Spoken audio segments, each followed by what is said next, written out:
देश चुनौतियों से नहीं चोरों से भरी पड़ी है।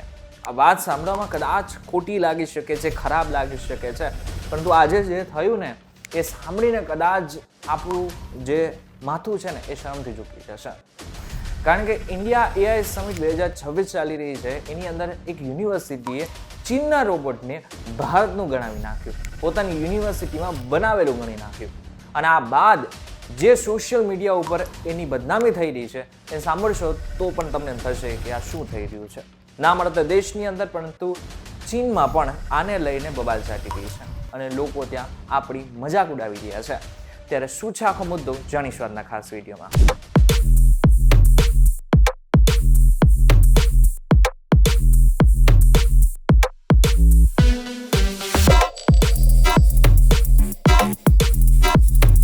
નમસ્કાર અને વેલકમ બેક ફોક્સ વી2વી ડિજિટલ ઉપર તમે જોઈ રહ્યા છો ડેલી ડોઝ. હું છું આપનો દોસ્ત કરણ ચૌધરા.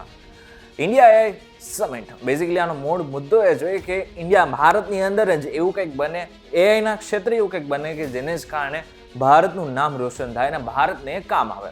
હવે એને જ કારણે અલગ અલગ જગ્યા ઉપર અલગ અલગ યુનિવર્સિટી થઈને અલગ અલગ કંપનીઓના સ્ટોલ લાગેલા હતા જે બતાવતા હતા કે એમને શું બનાવેલું છે. એની અંદર એક યુનિવર્સિટી છે જેનું નામ છે ગલગોટિયાઝ યુનિવર્સિટી. બેઝિકલી એમને શું કરેલું હતું, એક ડોગ પ્રકારનો એક રોબોટ છે એને સમિટની અંદર રાખેલો હતો, પ્રદર્શન માટે રાખેલો હતો. હવે દરમિયાન ડીડી ન્યૂઝના પત્રકાર એમને પૂછવા માટે જાય છે કે આ છે શું.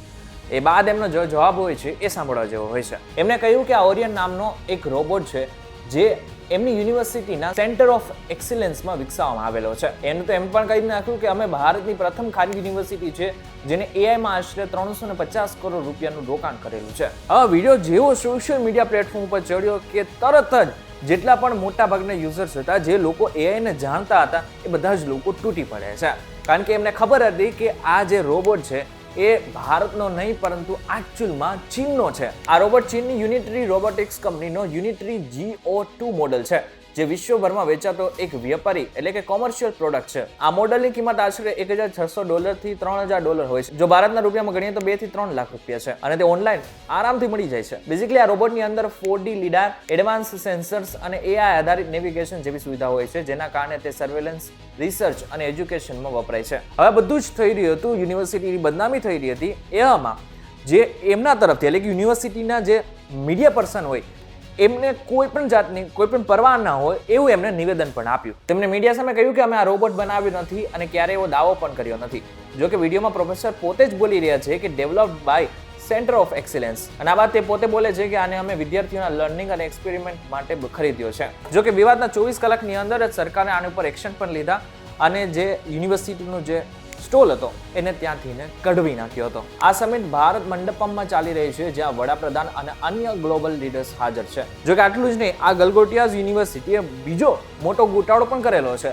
રોબોટ ડોગના વિવાદ બાદ યુનિવર્સિટીના અન્ય એક ક્લેમ પર પણ સવાલ ઉઠ્યા. તેઓએ એક સોકર ડ્રોનને પણ અમારા સ્ટાફ અને વિદ્યાર્થીઓએ સ્ક્રેચથી બનાવ્યો ગણાવ્યો છે, પરંતુ તે પણ commercial model striker V3 ARF જેવું લાગતું હતું. આથી વિવાદ વધુ ફેલાયો છે. ત્યારે હવે આખો મૂળ મુદ્દો તમે સમજી લીધો છે, પરંતુ ખરેખર આવું જો થતું હોય તો આના માટે થઈને ના માત્ર યુનિવર્સિટી બદનામ થતી હોય છે પરંતુ એની સાથે સાથે એ વિદ્યાર્થીઓનું ભવિષ્ય ઉપર પણ ચિંતા વ્યક્ત કરવામાં આવતી હોય છે અને બીજી બાજુ દેશનું નાક કપાતું હોય છે એ અલગ. ત્યારે આ બાબતને લઈને તમારું શું કહેવું છે અમને જરા કમેન્ટ કરીને ચોક્કસથી કહેજો. વિડીયો થકી જો તમને કોઈ ઇન્ફોર્મેશન મળી તો વિડીયો લાઈક અને શેર જરૂરથી કરજો. તો આ જ ઇન્ફોર્મેટિવ વિડીયોઝ માટે વી2વી ડિજિટલ સાથે જોડાયેલા રહેજો.